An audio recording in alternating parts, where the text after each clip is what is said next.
Yo, what's up guys? For today's video nga pala, samahan nyo ako magplantito ngayon sa mga plantito at plantita dyan guys. So ito nga pala yung garden tool set natin guys. So ayan, may kasama ng case yan, may lalagyan na yan guys. So check out nyo na, tingnan nyo na lang dyan sa comment section natin. Tapos ito, may loam soil tayo dito. Sa ate ko nga pala to, tsaka ito yung mga eggshell, tsaka mga balat ng prutas, tsaka gulay. So ito nga pala yung ita-transfer natin sa pot, yung kalamansi, ilalagay natin dito sa pot ng ate ko. So ito nga pala yung mini garden natin dito sa gilid ng bayan guys, may mga papaya dyan. So ipapakita ko sa inyo yung mga tanim dyan.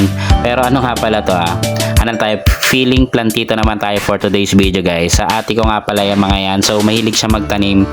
Nag-start ng pandemic yan guys. So ito nga pala yung kalamansi, pero itong kalamansi na to guys, inaalagaan ko to. Sa ate ko rin to, pero ako lagi nagdidilig dito. Ayan, kaya natutuyo, di ba?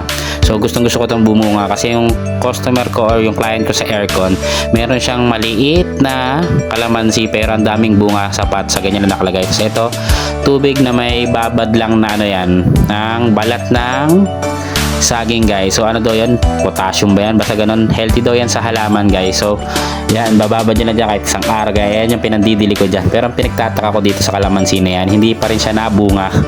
Pero may bunga na yan dati, parang ganito lang din yan Tapos nung ginupitan ko, hindi na bumunga yan. Tapos ito nga pala, ito nautusan tayo ng ate ko, isalin to dito. Siyempre tayo plantito.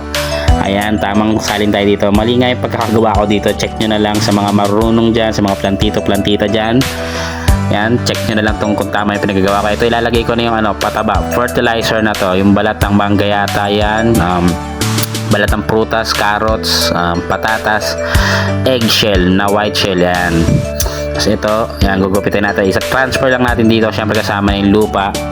Ito, ganun lang naman ka-base, kaya napakadali lang yan. So pinanood ko lang, din ako sa internet. Gusto ko mag-alaga ng mga farm animals, yung mga ito may mga silbing mga halaman na to, kaya sa puro cactus. Yung ate ko kasi mahilig din sa cactus yun, puro cactus naman. Pero ito, mahilig na siya magtanim ng mga gulay, prutas. So ito, papakita ko sa inyo, yan. So tinuruan niya ako, sabi nga niya mali, napasobra daw yun, lagay ko ng lupa, tsaka parang mataas yung pagkakalagay ko dyan. Pero syempre, di ba, hindi naman tayo professional farmer dito guys. So yan, nautusan lang tayo, sinunod lang natin. Syempre, ayan, siguro tama rin naman, ganun din naman yan. Tapos ayan, sumabog pa nga yung dyan sumabog pa yung lupa dyan, tumalsik, nagkalat pa. Tapos ito, syempre didiligan natin ng konti yan. Ilang yan, ganun lang, basic lang. So yan na yun, diba? Yan, para hindi na tayo bibili sa palengke kasi syempre, diba, sayang pa. So ito nga pala, ito si mother naman nagtanim nito, yung mga pinya. Yung ulo ng pinya, yung pinagputulan. So tusok nyo na sa lupa. Kaso medyo matagal yan guys, 1 to 2 years yan.